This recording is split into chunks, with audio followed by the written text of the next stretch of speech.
Hello students, once again I welcome you all to our online learning platform. आज के video lecture में हम देखने वाले हैं part 2 rise of nationalism in Europe का। हमने पिछले वीडियो लेक्चर में देखा था इंट्रोडक्टरी पार्ट, जिसमें हमने देखा था कि फ्रांस में नेशनलिज्म की आइडिया जो है वो कैसे स्प्रेड होनी शुरू हुई थी। एक्चुअली हमने पिछले वीडियो में देखा था एक पेंटिंग के बारे में जो कि फ्रेडरिक सोरियू ने विजुअलाइज किया था, और हमने देखा था कि ये नेशन स्टेट या मॉडर्न स्टेट का कॉन्सेप्ट कैसे आना शुरू हुआ।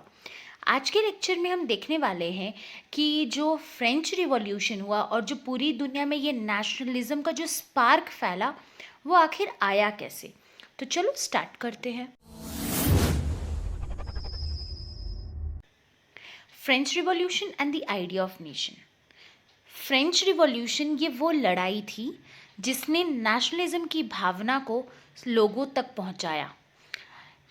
इट वॉज दिस इंसिडेंट और इट वॉज दिस इवेंट जिनके कारण पूरी दुनिया में नेशनलिज्म की लहर दौड़ी। भले शुरुआती समय में ये सिर्फ फ्रांस में दौड़ी, पर देखते ही देखते फ्रांस से यूरोप गई और यूरोप से पूरी दुनिया में नेशनलिज्म की भावना फैल गई। अब ये नेशनलिज्म की भावना कैसे आई? तो जब सारे लोग अपने आप को एक नेशन की तरह समझने लगे। नेशन की तरह समझने लगे कहने का सेंस है कि सारे लोग में एक कॉमननेस नज़र आने लगा, मतलब लोगों के मन में एक सेंस जागा कि हम सारे एक हैं और हमें मिलजुल कर रहना है।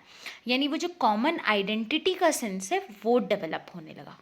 नाउ द क्वेश्चन अराइजेस कि आखिर ये जो सेंस था कलेक्टिव बिलोंगिंगनेस का वो आया कैसे। तो चलो देखते हैं कैसे आया। सी जो आइडिया है कलेक्टिव बिलोंगिंगनेस का वो कुछ स्टेप्स ले करके आया गया। फ्रांस में बेसिकली कुछ स्टेप्स लिए गए एंड उन स्टेप्स के थ्रू लीडर्स के द्वारा इस नेशनलिज्म की फीलिंग को फॉर्ज किया गया। क्या थे वो स्टेप्स? ये जो मैं बताने जाऊंगी स्टेप्स ये आपके इंपॉर्टेंट है। इवन आपके एक्सरसाइज में एक क्वेश्चन है उसका आंसर भी यहीं से जुड़ा हुआ है, बट मेक श्योर कि ये सारे पॉइंट्स में होने चाहिए। Okay, so let start.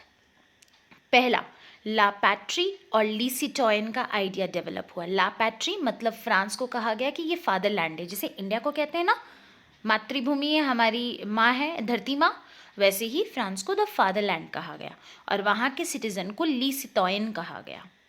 ठीक है, वैसे ही फ्रांस में एक नया फ्रेंच फ्लैग डिज़ाइन किया गया जो कि रॉयल फ्लैग से डिफरेंट था। ये ट्राई कलर फ्लैग था। थर्ड इनिशिएटिव और थर्ड स्टेप जो लिया गया वो ये कि एस्टेट जनरल का इलेक्शन कराया गया। इसमें जितने एक्टिव सिटीजन्स थे वो लोग पार्टिसिपेट किए। एक्टिव सिटीजन मतलब वो सिटीजन जिनके पास प्रॉपर्टी थी और जो वोट कर सकते थे, याद रहेगा। एंड ये स्टेट जनरल में इलेक्शंस होने के बाद इस स्टेट जनरल का नाम बदल करके नेशनल असेंबली रख दिया गया। फोर्थ स्टेप, नए हाइम्स कंपोज किए गए, ओथ्स वगैरह लिए गए और जो मार्टियर्स थे जो शहीद हुए थे उन लोगों को याद किया गया देश के नाम पे। अभी तक मैंने 4 पॉइंट बताए। क्या 4 स्टेप्स थे? पहला, आइडिया ऑफ ला पैट्री और le citoyen was popularised. New French flag the tricolour was designed. A state general was elected by the body of active citizens and renamed as National Assembly. New hymns were composed, oaths were taken and martyrs were commemorated. तो ये हुए 4 point. इसके बाद कुछ और points भी हैं, जैसे कि सेंट्रलाइज्ड एडमिनिस्ट्रेटिव सिस्टम इंट्रोड्यूस किया गया, मतलब कि ऐसी एडमिनिस्ट्रेटिव सिस्टम लाई गई जिसमें एक हेड है जो कि बाकी सारों को कंट्रोल कर रहा है।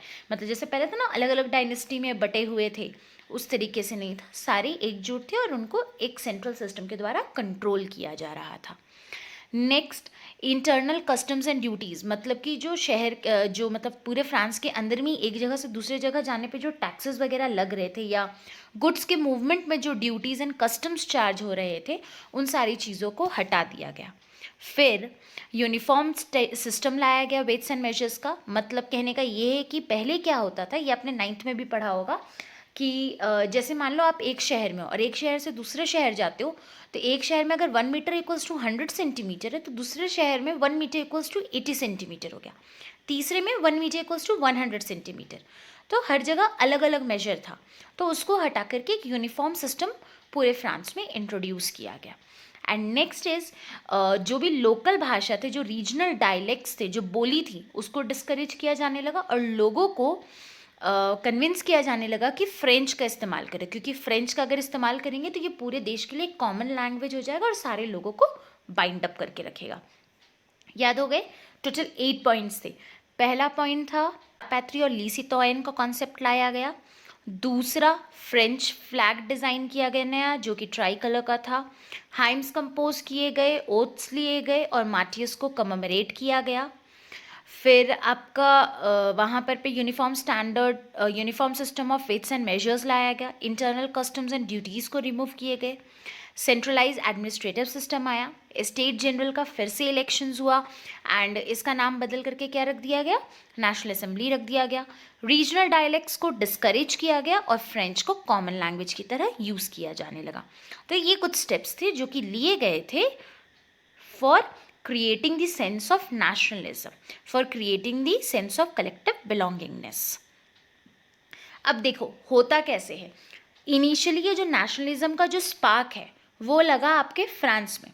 धीरे धीरे फ्रांस से ये बातें जो हैं फैलने लगी पूरे यूरोप में, जैसे कि हॉलैंड, बेल्जियम, स्विट्ज़रलैंड, हर जगह ये आग की तरह फैल गया। ये वाली जो भावना थी नेशन की तरह सोचने की, कॉमन आइडेंटिटी की थिंकिंग की, ये फैली यूरोप में और फिर देखते देखते पूरी दुनिया में फैल गई।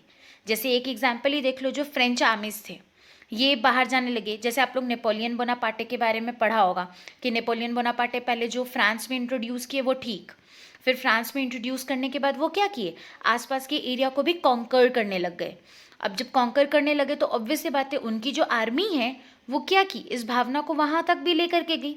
तो फ्रेंच आर्मी भी जो है वो नेशनलिज्म का आइडिया कैरी करने लगी और देखते देखते ये वाली भावना जो है वो पूरे दुनिया में फैल गई। क्लियर है? अब मैंने यहाँ नेपोलियन बोनापार्ट नाम लिया, भाई इनका क्या लेना देना था? तो आप लोगों को याद होगा, आप लोगों ने 9 में पढ़ा था कि पहले क्या था, फ्रांस में मोनार्की रूल था, फिर उसको हटाया गया, वहाँ पर रिपब्लिक आया, बट रिपब्लिक हट गई, फिर बाद में डायरेक्टरी आया, डायरेक्टरी हटी और उसके बाद आया था डिक्टेटर रूल। नेपोलियन जो थे वो थे मिलिट्री डिक्टेटर, जो कि फ्रांस को अपने कंट्रोल में बाद में ले लिए थे और उस पर रूल करने लगे थे। और फ्रांस को अपने कंट्रोल में लेने के बाद वो बाहर निकल गए थे आसपास के सारे कंट्रीज़ को अपने कंट्रोल में करने के लिए। तो जब वो निकले तो अपने यहाँ फ्रांस में जो उन्होंने सिस्टम्स इंट्रोड्यूस किए, जैसे कि uniform system of weight and measures का, उसको बाकी एरियाज़ में भी लागू करने लगे। तो इन सब के साथ जो नेशनलिज्म की भावना है वो भी आगे बढ़ती चली गई। क्लियर है? तो this was about French revolution and idea of nation. अब नेपोलियन बोनापार्टे के बारे में जो डिस्कशन है वो हम लोग नेक्स्ट लेक्चर में देखेंगे। हम लोग देखेंगे कि नेपोलियन बोनापार्टे ने क्या क्या रिफॉर्म्स इंट्रोड्यूस किए थे फ्रांस में और उसको किस तरीके से बाकी हिस्सों में भी यूरोप के फैलाया गया था। क्लियर? तो आज के लेक्चर के लिए बस इतना ही। होपफुली जितना समझाया आपको क्लियर हो गया है। हाँ, बस मेक श्योर कीजिएगा कि इस टॉपिक से एक ही इंपॉर्टेंट क्वेश्चन बन रहा है, वो ये है, what steps were taken to create the thinking of और the create the sense of collective belongingness among the citizens. तो उसके अंदर 8 पॉइंट्स है, बस उनमें से कोई भी 5 पॉइंट्स आप अच्छे से याद कर लीजिए, that's sufficient. So that was all about today's lecture. Thank you for listening to me and या अगर ऐसे ही वीडियोज़ चाहिए तो स्टे ट्यून टू अस।